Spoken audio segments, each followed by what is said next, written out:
So glad you're here. A couple of them got in here before I blocked the chimney. This isn't normal. These birds are weird.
I'm sorry for thinking you were having a psychotic episode, man.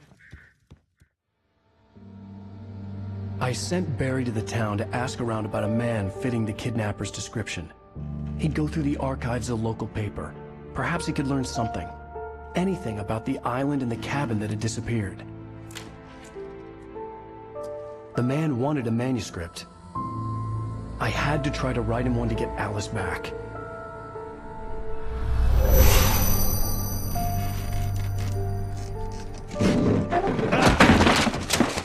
For me, the supernatural had always been nothing but a metaphor for the human psyche, a tool to use in writing fiction. Now, it was happening for real, and I couldn't put a single word on paper.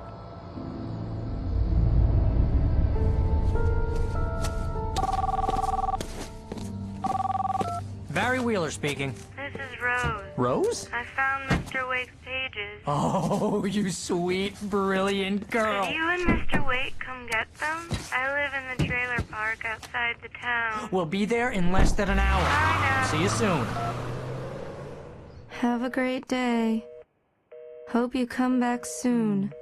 Welcome to the Oh Dear Diner. Good girl.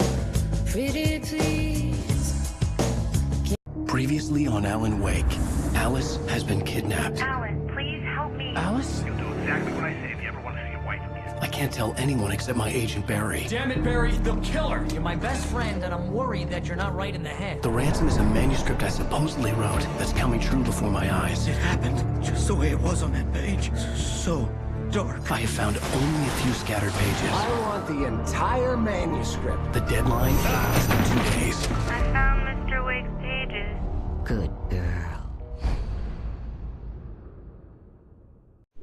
How the hell did she get her hands on the manuscript anyway? I don't know. She's resourceful. I told you you were too hard on her. Listen, I found out all sorts of interesting stuff while I was digging around. Yeah. Mr. Wake, it's Sheriff Breaker. We have an FBI agent here, Agent Nightingale. FBI? He's anxious to see you. You'd better come to the station. Okay, I'll be right over, Sheriff. Let's make this quick, huh? Help you folks? Name's Randolph. I'm the manager. We're looking for Rose. Works as a waitress down at the diner. Rose, sure. Nice girl. Who wants to know? I'm Alan Wake. The writer, huh? I heard on the radio you were visiting. Well, I'll show you her trailer. That Rose, she's a nice girl.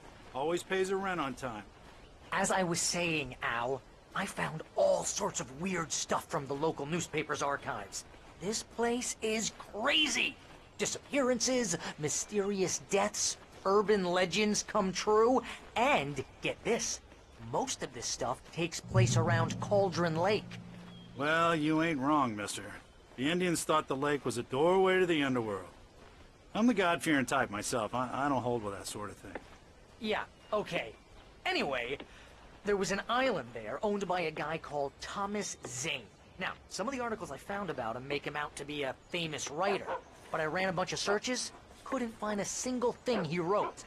Zane was heavily into diving, so much so that the place came to be called Diver's Isle. But the volcano under the lake erupted in 1970, and Zane went down with the island.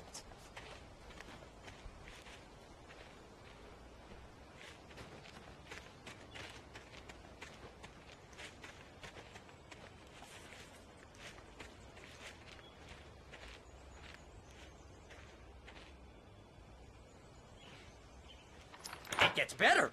A local girl, Barbara Jagger, drowned in Cauldron Lake just a week earlier. They were lovers. Sure, Jagger's a local spook story. The Scratching Hag. Comes for you in the dark. Childish stuff like that. Anyway, Al, I'm just getting to the best part. All of the articles about this stuff were written by Cynthia Weaver. I asked around, and she's that crazy bag lady you met. What, the lamp lady? She can be a little loopy, but she's not homeless or anything. Yeah, anyway, she knew both Jagger and Zane before they both died, and she had some kind of a breakdown.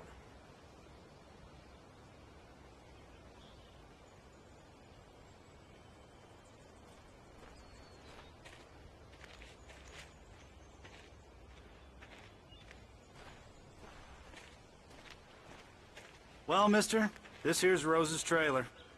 You mind me asking what you want with her? We're just here to talk to her, pal.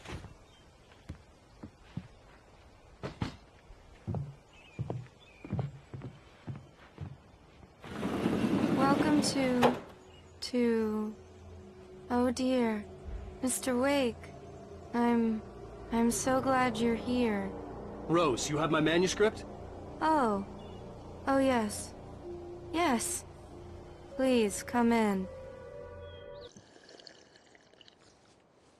Hey, this is really good. Rose, Yes, my manuscript. I really need it. I understand. I know what you need. A muse to inspire you. Oh, for Barry. She doesn't have anything. Yeah, hey, Al? Al, what's... Oh... Barry!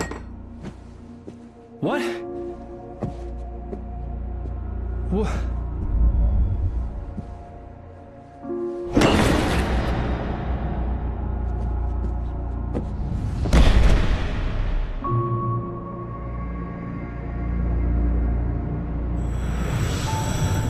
It's coming for you, hiding in my barbarous skin. I'm too weak to stop it. You must turn the lights on. I promised I'd come visit you and your lovely wife. You must finish what you started. I insist. You must turn the lights on. Turn the light on. Back to work, boy.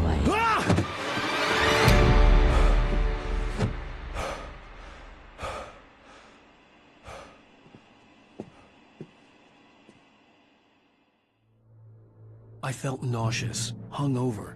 Only anger kept me going. Rose took a day from me.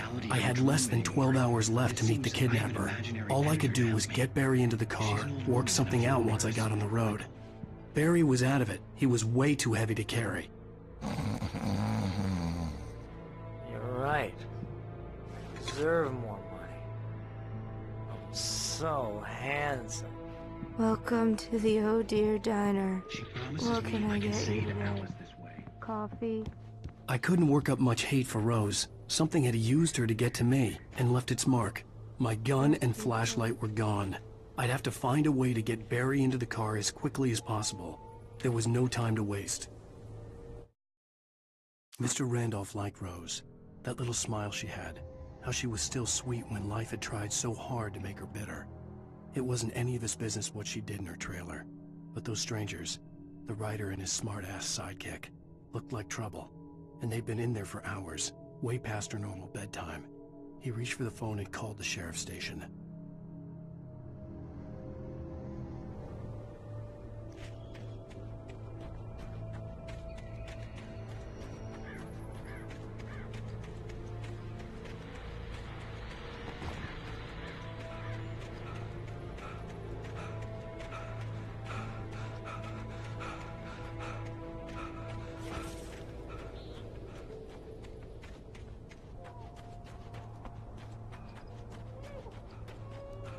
Oh, you're gonna get it now. God knows what you've done to that poor girl. This is Agent Nightingale, FBI! Get him up, Hemingway! You're under arrest! You move a muscle, I'll unload right in your goddamn face! Stay right where you are, Slade!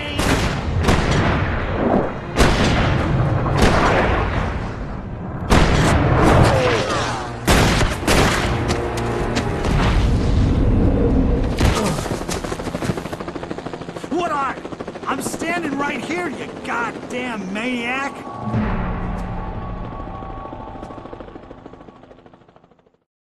I hated to leave Barry behind, but there was no way I'd miss my appointment with the kidnapper. Give it up, Mr. Wade. Come on.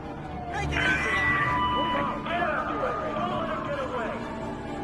Move it, move it, move it! I'll have you shot. Let him get away.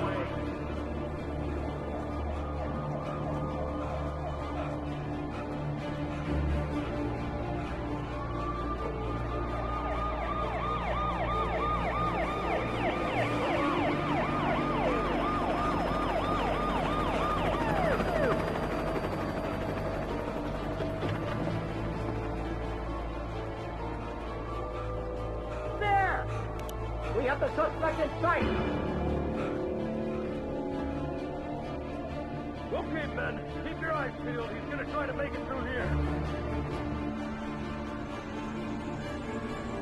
Which way did he go?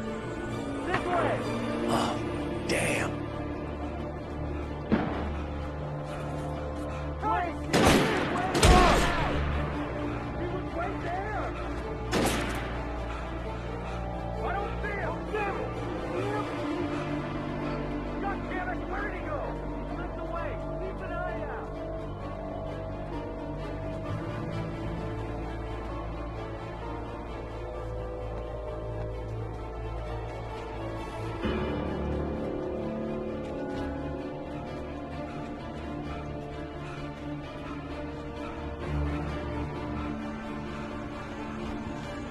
He's gone!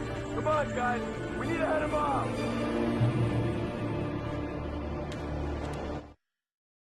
For decades, the darkness that wore Barbara Jagger's skin slept fitfully in the dark place that was its home and prison. It was hungry and in pain, It dreamed of its nights of glory when the poet's writing had called it from the depths and given it a brief, terrible taste of power and freedom. The rock stars had stirred it from the deep sleep the poet had sunk it back to in the end. When it sensed the writer on the ferry, it opened its eyes.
This horror was everywhere I went, circling me.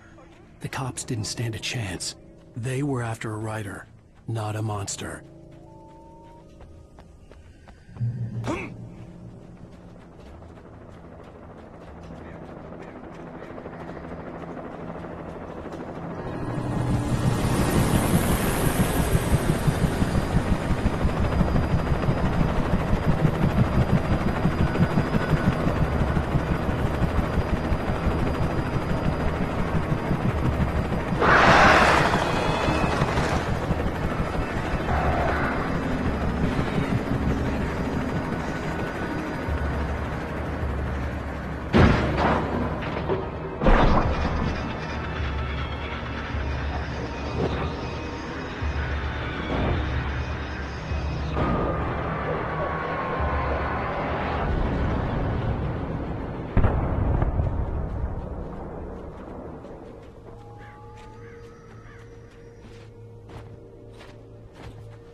This is James. Mulligan, Thornton, come in. Over. Thornton here. James, we got both Wheeler and Rose in custody. They didn't put up a fight or anything. But it was... Hey, come on. Sit down and give me that. James, Mulligan here. Over. I could see the lights at the radio station in the distance. We got Wheeler and Rose here. Wheeler's drunk or hopped up on something. Speaking of which, that Fed had a pretty distinctive whiff of load of scotch about him, you know what I mean? Over. I don't have anything on that, Deputy Mulligan. Over. Well, whatever. Anyway, Rose is just being plain weird here. You better get Doc in to take a look at Rose. Over. Gotcha. You better get them here quickly. The, Fed's gonna want to interview Wheeler. Over. Oh, yeah, I'll bet it does. Looks like they have a lot in common. Oh, yeah. I imagined that the broadcast tower in the distance was part of the local radio station. Maine seemed like a decent guy. Perhaps he could give me directions to the coal mine.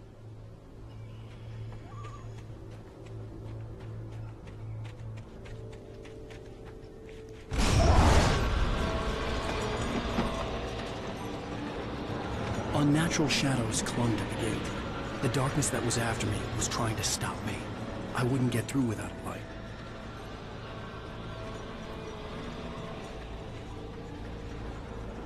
There was no power to the searchlight.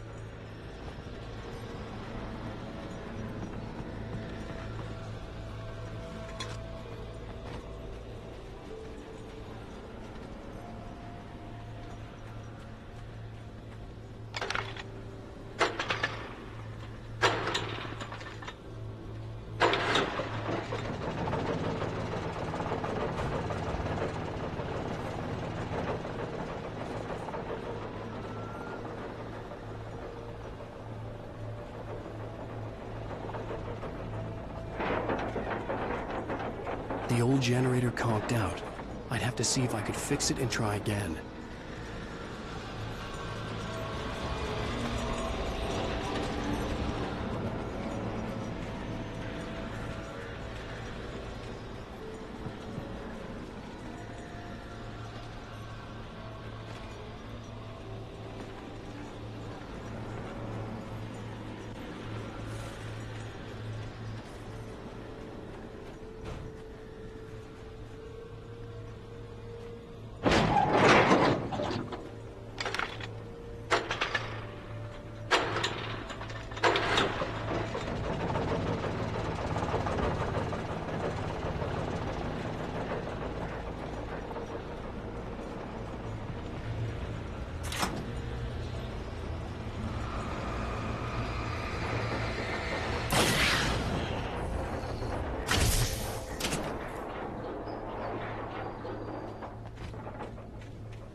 It took me a moment to recognize the flashbang grenades.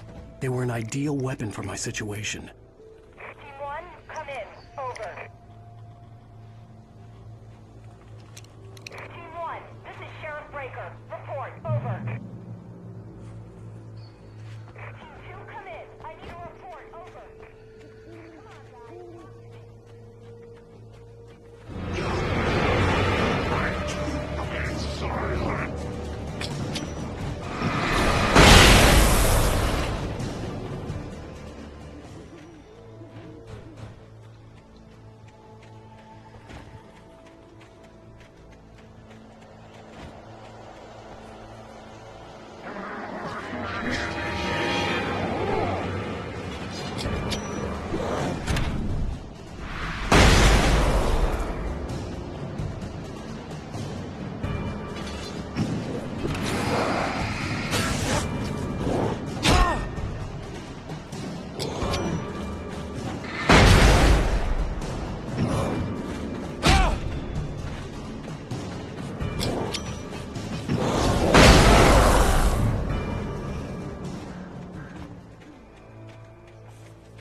another call.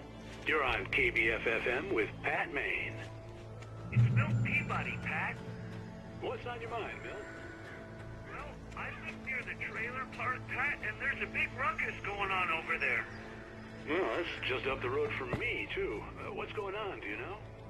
I don't know, but there's a bunch of police cars there, lots of sirens, a helicopter buzzing around, and I think I heard some gunshots.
Peabody, Pat. What's on your mind, Milt? Well, I live near the trailer park.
Peabody, Pat.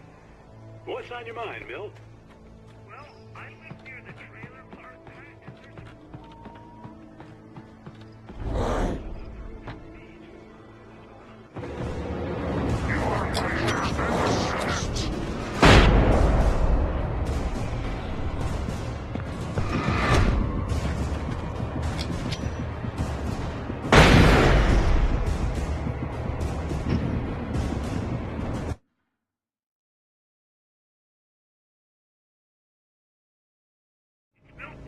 Pat? What's on your mind, Milt? Well, I live near the trailer park.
I hope Maine could lend me a car to get to the coal mine.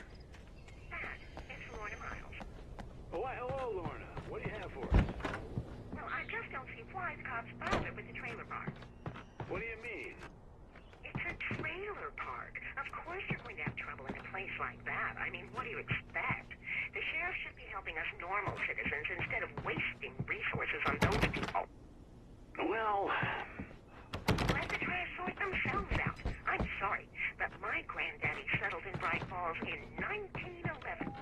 Well, thank you very much for that compassionate viewpoint, Lorna. Oh, here's a little surprise. The famous writer Alan Uwaick just walked in, folks. I'm going to see if I can talk him into an interview. Come on in, Mr. Uwaick. Oh, I'm so glad you could find the time to do this, Mr. Uwaick. Nowhere to run now, Dan Brown. You back away from me. Don't hurt. Whoa. Everyone calm down. Put the gun down. We're all friends here, right? Cool your jets, Nightingale. We got him. Judas Priest! What the hell's the matter with you? There's a civilian in there.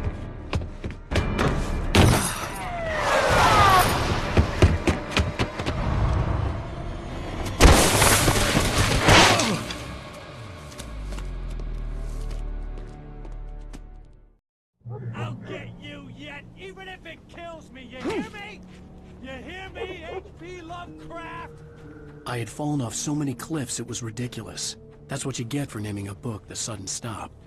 It was probably good I hadn't had the chance to tell Maine where I was going. I'd have to lose the cops and find my own way to the mine. Nightingale stared through the broken studio window into the dark woods. He turned around, started to walk out, but Maine grabbed his arm. "Young man, you almost shot me. You don't shoot off rounds at people like that. What's the matter with you?" Nightingale shook his arm free, marched out. His cheeks burned with rage and humiliation.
There was no sensible reason for the power company work lights to be here.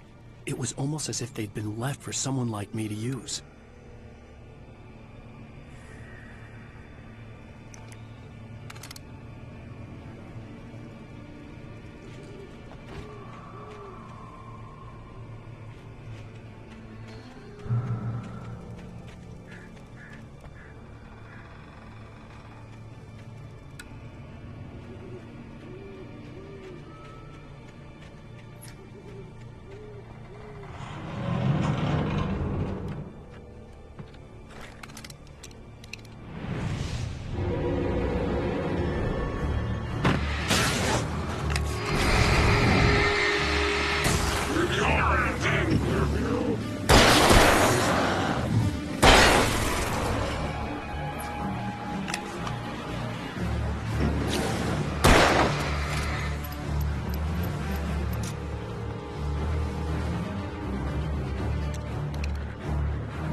Sarah trusted her gut, and her gut said Agent Nightingale was an asshole.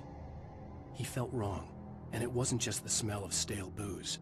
It was in the way he flashed his badge, pulled rank, the look in his eyes when he wanted answers. Where was Alan Wake? What was this about an accident? Where was his wife? And most importantly, why did she let Wake go? He wouldn't answer her questions. Federal business was...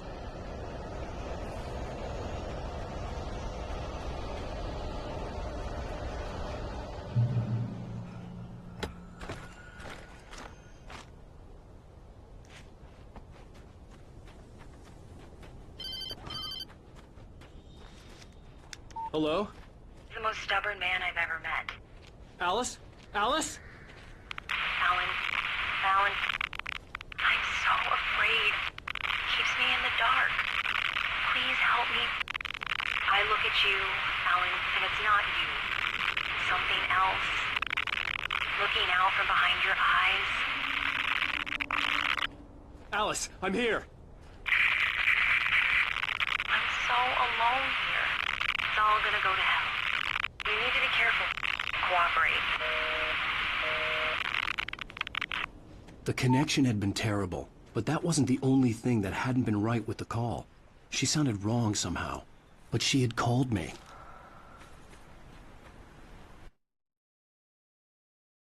The pipe wrenched itself loose from the bridge's steel framework. Wrapped in darkness, it floated in midair, twitching. For a moment, I didn't understand what I was looking at. The heavy object lurched at me with impossible force. I threw myself out of the way, but just barely. When I turned my flashlight on it, it shook in a dark rage before it flew at me again.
could see a railway bridge up ahead, and a warehouse of some sort on the opposite shore. I hoped I could find a car from there.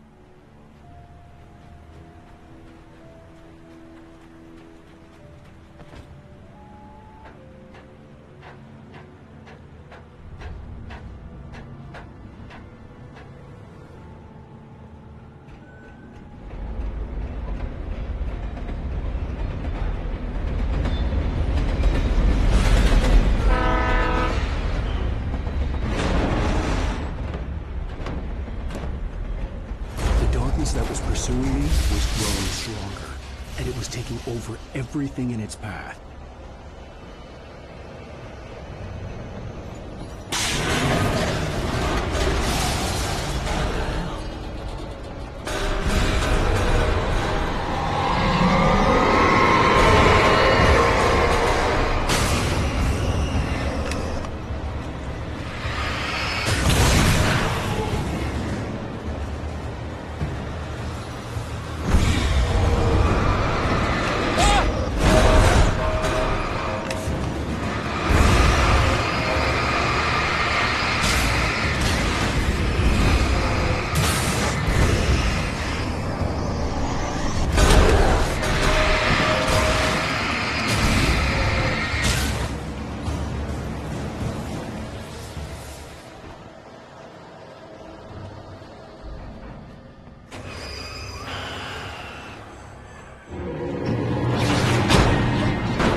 I slammed the door shut right in his smug face.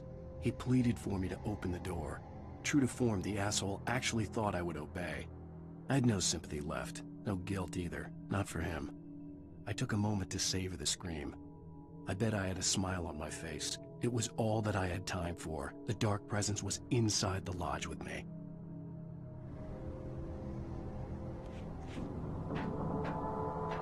As a teenager, just starting to get interested in writing, Stephen King had been a source of inspiration to me. I thought about all the inanimate objects that had come to life in his books. No one is safe in a good horror story. Certainly not the protagonist. That's what makes them fun. This was anything but. The darkness could possess anything, and it was getting closer.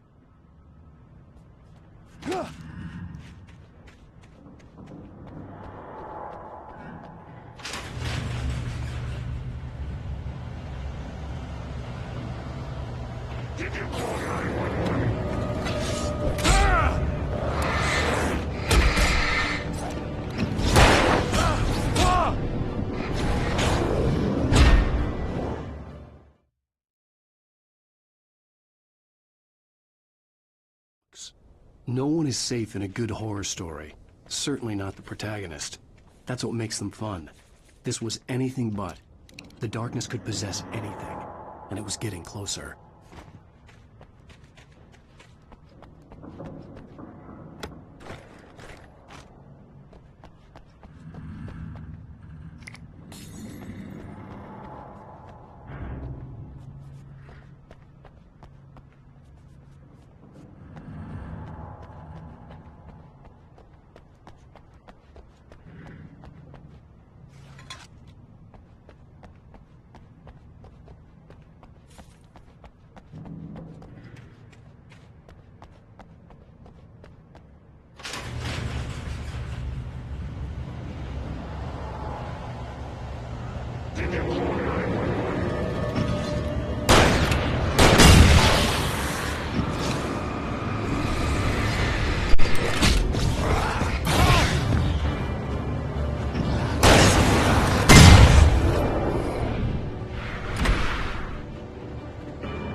The darkness surged towards me, sucking everything loose from the ground into its depths, tugging at my clothes.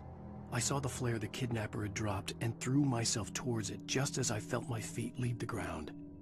The darkness embraced me with the force of a tornado. Somehow I managed to light the flare. The darkness roared and cast me away. I fell toward the dark waters of the lake far below.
Never been this glad to see the sunrise.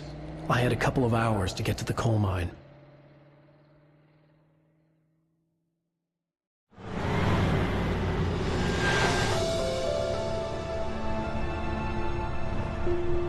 The coal mine wasn't far now.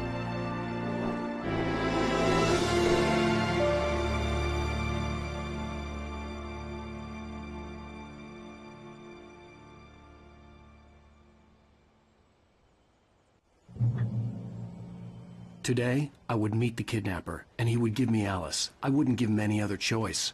A drowning man will clutch at a straw.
this is Pat Maine, and you're listening to KBF-FM. Folks, I want to apologize for kind of abandoning you to that looping music track last night, but I was detained.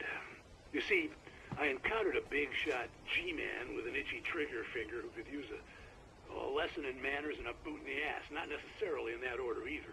Now, folks, I know I'm not being very informative here, and I apologize for that. I really should just keep quiet, but I'm just so peeved right now. Because some people...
For Mott, spying on the writer on the ferry had been a disappointment. His boss had made Wake out to be something special, but Mott hadn't been impressed. He'd gotten a good long look at the wife, though, and he liked what he saw. Mott had fantasized about goading Wake into a fight, but it hadn't happened. Still, he'd get his chance to see if the writer had anything in him. He'd been promised as much.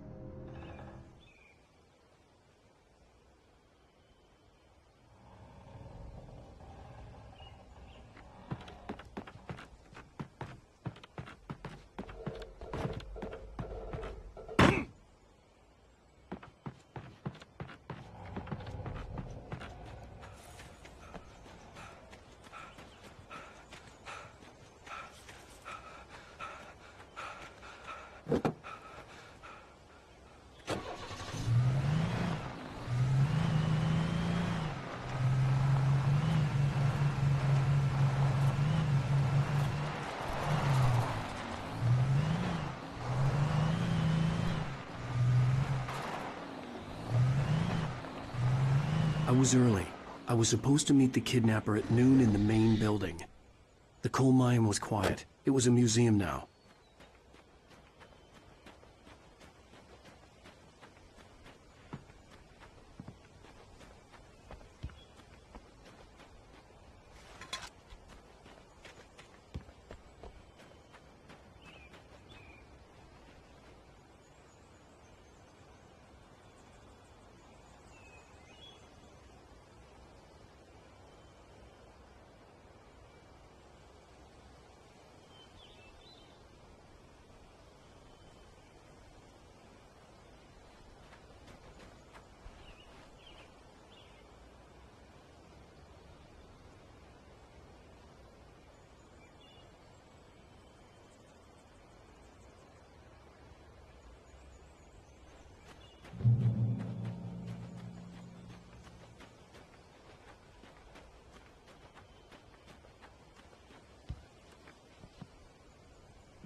I didn't want to go outside.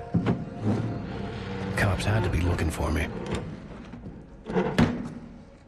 The noon sun turned the place into a sauna. The day dragged on.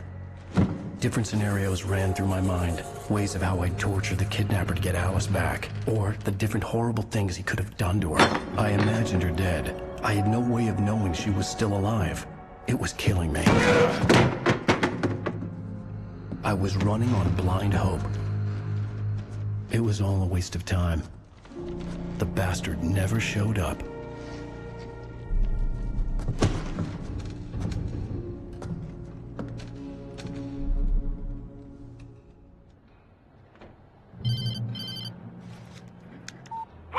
Where the hell are you? Change of plans. You know where Mirror Peak is? It's a big mountain north of where you are. You follow the path from the mine, you can't miss it. There's a lookout point there. I'll be waiting. I'm through being jerked around by you. You want to see your wife alive? Because if you do, you better watch what you say to me. Do we understand each other? I want to talk to Alice. Yeah, and I want the manuscript. Don't keep me waiting, Wake. Hello? Hello? Ah! I'm gonna kill him!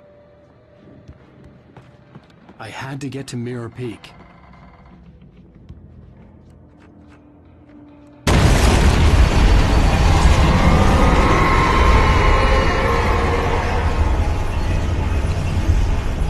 It was close. Maybe closer than ever before.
When Thomas Zane fell for Barbara Jagger, it happened fast. She was young, vibrant, and beautiful, full of life.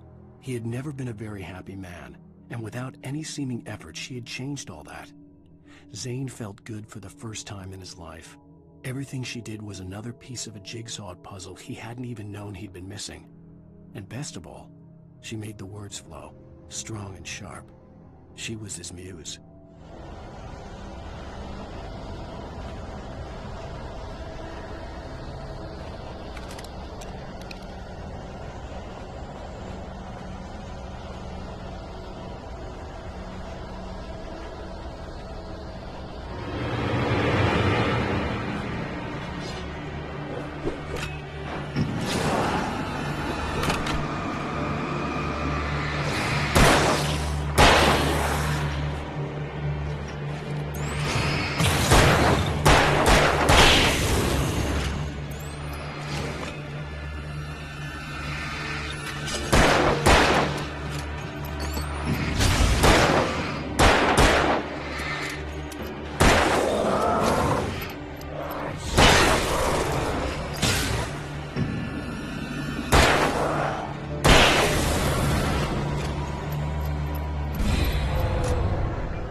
The only way to reach the hillside ahead was to go through the building. I had to find a way to avoid electrocution.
Some of the taken retained echoes of their former selves, but these were just the nerve twitches of a dead thing. Nothing remained but a shell covered and filled with darkness. In most cases, these puppets were enough for the purposes of the dark presence. But for anything more elaborate, as with the writer, it was different. It needed his mind. And so rather than taking him over completely, it merely touched him.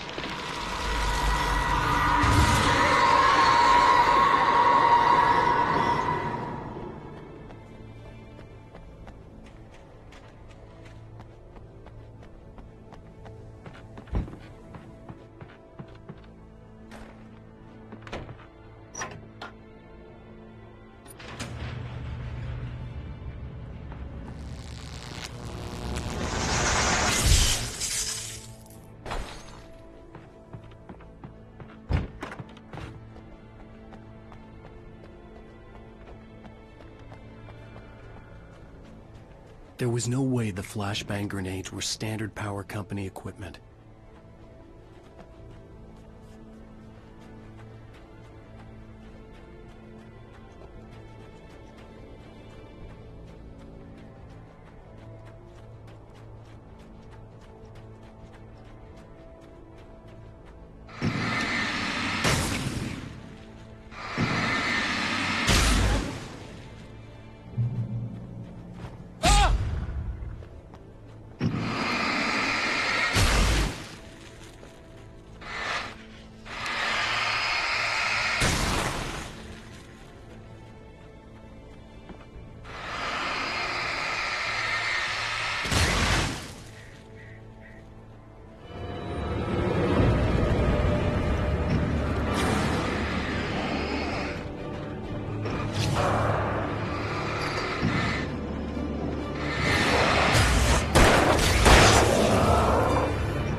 I stared through the bars of the jail cell.